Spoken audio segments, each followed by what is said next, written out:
Saudi's king in Moscow, an unexpected rapprochement. Old foes Saudi and Russia disagree on Syria, but a historic visit by the Gulf monarch may reset relations. Moscow, Russia. Saudi Arabia's foreign ministry hailed this week's visit of King Salman bin Abdulaziz Al Saud to Moscow as historic.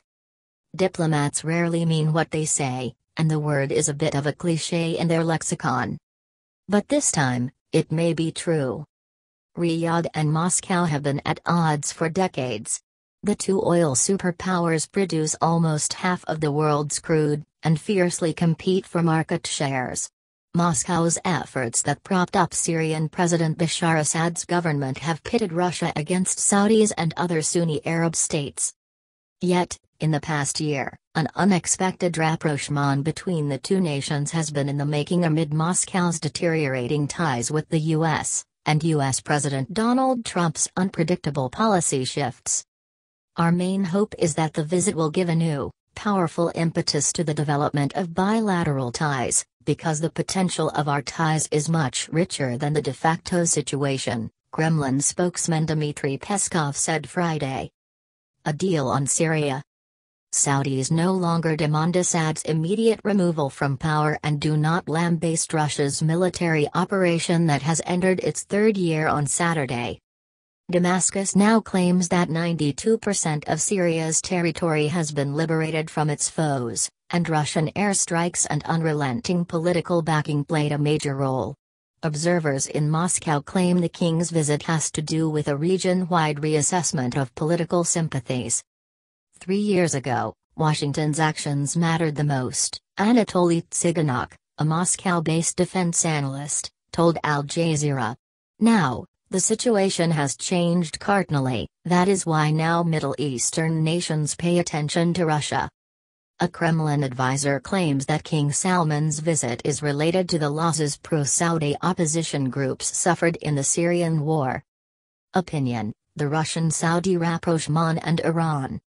In Syria, Saudi Arabia has suffered a defeat, without doubt, and now there is a threat that the pro-Saudi forces in Syria, mostly the al-Nusra Front, will simply face massive purges, Sergei Markov, head of the Institute of Political Research, a Moscow-based think tank, told Al Jazeera.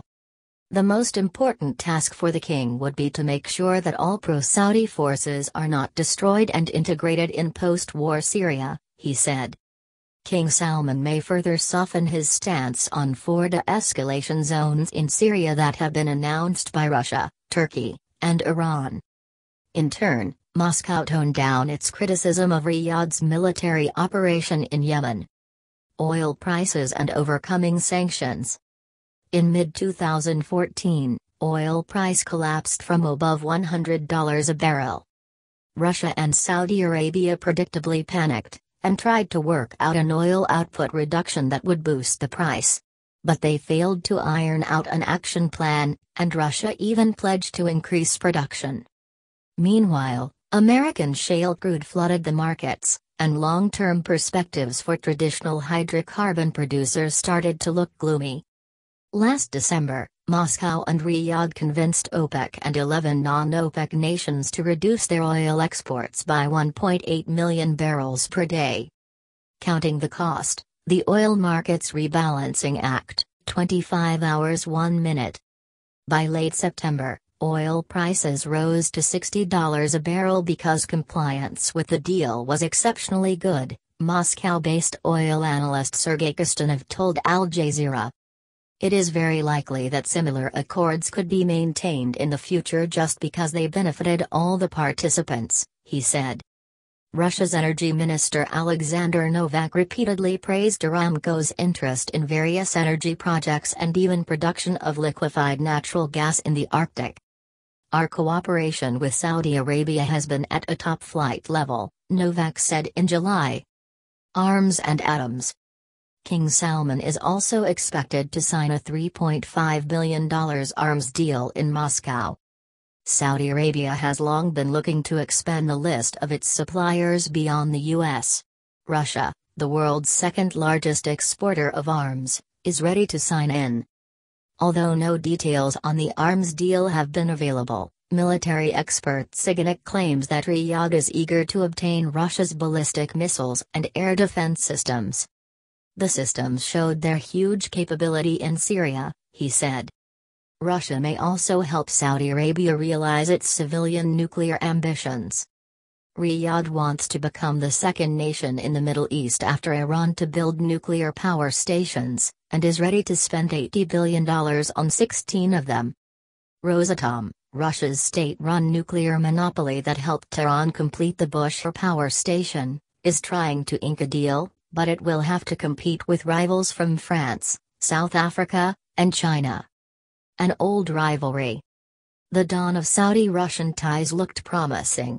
Communist Russia was the first state to recognize Saudi Arabia's independence back in 1926. But Riyadh was quick to condemn Red Moscow's attempts to import the communist ideology to the region. The Soviet Union threw its political weight behind socialists in South Yemen and backed nationalist governments in Egypt, Syria, and Iraq. King Khalid lambasted the 1979 Soviet invasion of Afghanistan, and Riyadh's decision to boost oil output in the 1980s ruined Soviet economy. A handful of Saudi nationals fought in the separatist war in Chechnya, and Moscow accused Saudi Muslim leaders of trying to disseminate their austere version of Islam in the mostly Muslim regions of southern Russia. One of Russia's leading experts on the Middle East is skeptical about any breakthroughs King Salman's visit could bring about. "We've been waiting for these breakthroughs since the late 1960s, Alexei Malashenko, a senior Middle East expert with the Moscow-based Institute for the Dialogue of Civilizations told Al Jazeera. He said that Saudis won't sacrifice their traditionally close alliance with the U.S. for the sake of closer ties with Moscow, and Russia is not going to risk its reliance on Iran. "This is a typical visit with hopes," he said. "This is good, but it won't change anything.